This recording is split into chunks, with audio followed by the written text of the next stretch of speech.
Is there one cliche that leaders use that makes your stomach turn a bit? Is there one overplayed line that flows freely from the lips of certain managers and those in power that, again, makes your eyes roll back in your head and makes you kind of question how strong of a leader that person actually is? Maybe it's the recitation of something as simple as there's no I in team, or there are no stupid questions, or we should be able to do more with less, or a whole host of, again, cliche, trite, overplayed sayings that have value, that can make people think and can kind of reset people and get them on the right track, but have lost a lot of that value over the years because of how often they've been used. Well, for me, one of those sayings that maybe isn't as overplayed as some of those other ones is the idea that you should be running towards something as opposed to running away from something. And it works because it's a pretty good visual, right? You can see someone who is running with their head turned behind them and running away from something. Whether it's an animal, a scary monster, they're running out of a burning building, or again, more figuratively, they're running away from a job or a relationship or a company or a career or an industry that, again, there's a lot of negativity behind. But the reality is, for a lot of the people that I work with, that's one of the things that holds them back. It's this focus, this overfocus, if you will, on what they don't want anymore in their future. They don't want X, Y, or Z because it made their stomach turn for, in many cases, years working through some issues at a company or a role or a job or whatever. And what they should be focused on, of course, is what they actually want, defining some positive goal that they should be running towards with their eyes focused forward. And again, this is a very cliche idea that you can hear from any number of other coaches. But the reason I bring it up today is because there was a great article in Hart Energy this morning. And the idea was that divestment from fossil fuels is not a sustainable approach.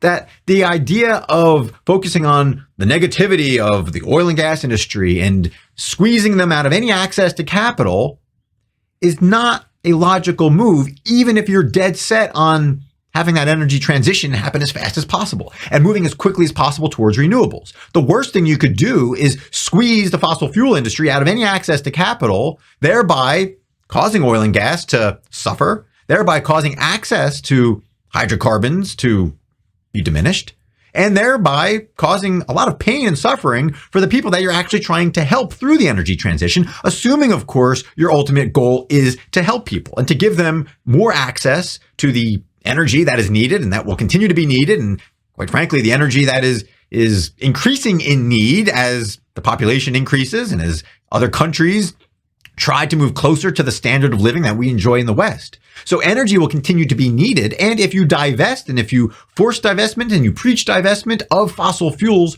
too quickly, you're going to have people suffer. And what happens when they suffer? Well, they're going to go back and they're going to say, well, why all this pain? Why is this transition so horrible? Well, again, it's because you were so focused on the negative aspects or the supposed negative aspects of the oil and gas industry that you lost sight of what your ultimate mission was, your ultimate goal, which again is to provide clean, reliable, affordable energy to the world. And a divestment mindset, if you will, or a divestment only approach is in many ways short-sighted because again, it doesn't acknowledge the fact that a transition, a sustainable transition, a transition that is not plagued with, again, negativity and unnecessary angst and anxiety is dependent on oil and gas. So yes, you can be absolutely focused on what you think the future should look like in 2050 or the year 2100 or whatever. You can have a clear vision of what that looks like, but the transition to get there shouldn't be based on merely running away from fossil fuels and running away from quite frankly, the things that have transformed the world over the last 160 years. It's a short-sighted approach. So the question again is coming back to you in this cliche idea of are you running towards something or away from something is to ask, as you go through transitions in your own life, are you focused on something positive? Do you have clarity around what that ultimate goal is? Or are you spending all of your time looking backwards and basically slapping the idea of your previous life across the face and trying to run away from it and trying to say, I'm done with that, I'm moving on to something else? Or are you recognizing that to get to what your ultimate goal is, you need to leverage some aspects of your former life You need to make sure you're extracting whatever investments you had made previously so that the investments that you need to make going forward aren't as onerous, aren't as taxing on you as an individual. And again, this applies not just for people that are in career transition, although in the people that I work with, this is certainly more front and center in those who are trying to switch jobs or switch industries, but it applies in your personal life as well. It applies to any relationships that you have. It applies whether you're looking to move from one house to the next. It applies whether you are trying to, change things up in your company, and maybe you're looking to go down another path and add a new service, or whatever that transition is what's driving it, the fact that you're sick of what you were used to before. Are you sick of your old house? Are you sick of the old service? Or is there something negative that you're trying to run away from? And if so, are you running too quickly and ignoring the fact that whatever negativity existed has value? So again, the question for you is, are you extracting the most value from some of those negative situations? And are you moving forward towards some ultimate goal? And so with that, again, I encourage you to ask these questions. I encourage you to continue offering feedback to me as we go through these iterations of the energy detox that are all aimed at helping you avoid getting stuck. Because if there's one way to get stuck, of course, it's to start running with your head turned backwards, focused on what's behind you as opposed to what's in front of you.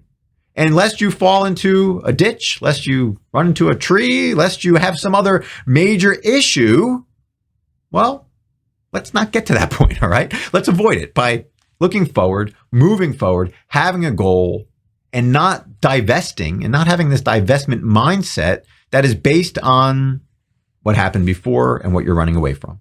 So with that, I appreciate the time and energy you continue to devote to listening or watching the Energy Detox, and I hope you have an excellent rest of the day.